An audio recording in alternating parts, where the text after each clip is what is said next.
Hurmatli bizni kuzatuvchilar, mana shu Kofe Navruz, Kofe Nur ham deb atalar ekan bu anjumanlar saroyi. Mana shu mamlakatlar prezidentlarini mana shu qabullari, esingi mamlakatlar deydi-ku, hamdo'stlik mamlakatlar rahbarlarining sammitlari xuddi mana shu katta anjumanlar saroyida bo'lib o'tadi. Mana bugun O'zbekiston delegatsiya a'zolari, O'zbekistondan kelgan bir guruh mana yurtdoshlarimiz bu yerga kelib o'sha joylarni tomosha qilyaptilar. Aslida bu joy hamma uchun, butun dunyo uchun ochiq ekan. Mana bu tomonga ko'ryapsizmi? Mana Koreyadan, Yaponiyadan, mana Xitoydan mehmonlar ham mana bizlar bilan birga yuribdi.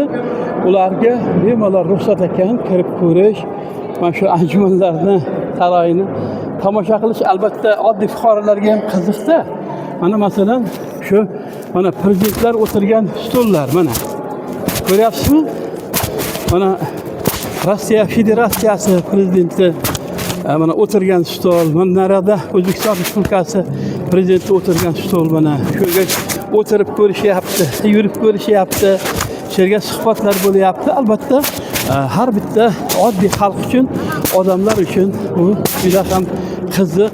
Mana bilasizmi, ikki mamlakatni o'rtasidagi mana shu do'stlik aloqalari nafaqat mana shu bayramlarda, balkim to'y tomoshalarda, mana shunaqa katta anjumanlarda, keyin har ikki mamlakat o'rtasida savdo aloqalari yildan yilga yaxshilanib boryapti. Buni ham aytib o'tishimiz kerak va shuni barobarida ikki mamlakat prezidentlarining har yili mana shu ikki mamlakatning fuqarolari o'rtasidagi do'stlikni, bordi keldi aloqalarni mustahkamlanishiga zamin tayyorlayotganliklari haqida ham alohida ta'kidlab o'tishimiz kerak. Albatta tojikistonliklar ham O'zbekistonga borganlarida mana shunaqa biz ham chiroyli joylarimizni, chiroyli manzillarimizni, o'sha sayohat, ekskursiya qiladigan hududlarga har doim olib borishga harakat qilamiz.